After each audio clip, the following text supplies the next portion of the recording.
and one person in this room that doesn't have something really, dark and hard to share.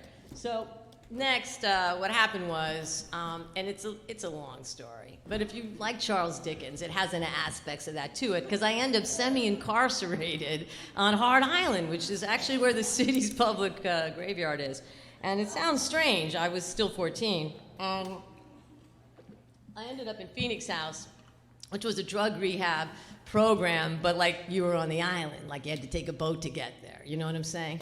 Or a ferry. But there was also a little boat that ran off hours, I think, right? Am I right, Leslie?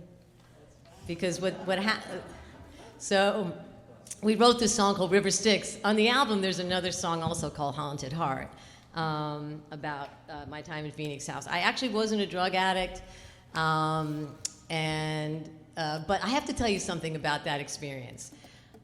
Because of what the people there were going through and their suffering, I've never had time to feel sorry for myself. So in the end, I know it's like lemons out of lemonade, that kind of crap, but actually it was a really good thing. It turned out to be. I wouldn't recommend it. I don't say, like, if you're feeling bad, go to Hart Island, live there for 2 years in Phoenix House. I'm not saying that. But it happened, and it's true that I've never really been able to feel bad about it because the people there had really gone through so much harder things than I don't know. I guess it's all relative. But they had really suffered, and I learned a lot from being there.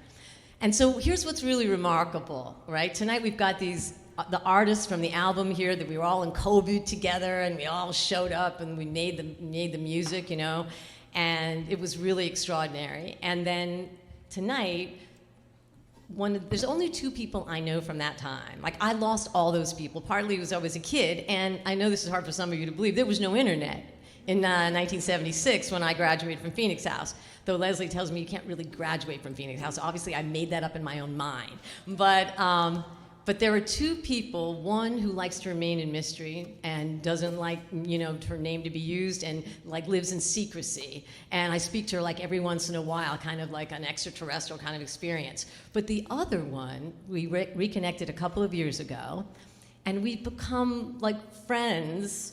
And she's here tonight. Her name is Leslie McFadden, and she's writing a new memoir, and it's really stellar. Will you just stand up and say hi to everybody? And I'm so excited about her new memoir. This is Leslie. She was very kind to me when I was there. And there were people that were kind, and then there were people that were like, right, they kicked your ass, and you were a little bit older than me. So yeah, they could be fierce, but Leslie was very kind, and I'm really thrilled that she's here and that we've become friends after all these years, and that she has all those memories too. So we've been filling in each other's memories, and I'm sure you've all lost worlds, right? All of you, right? Haven't you? And then you find someone and they have the other half of the memory. And yes, of course, it's not identical and it's all of that, but it's really special. So I'm singing River Styx tonight for Leslie. Here we go.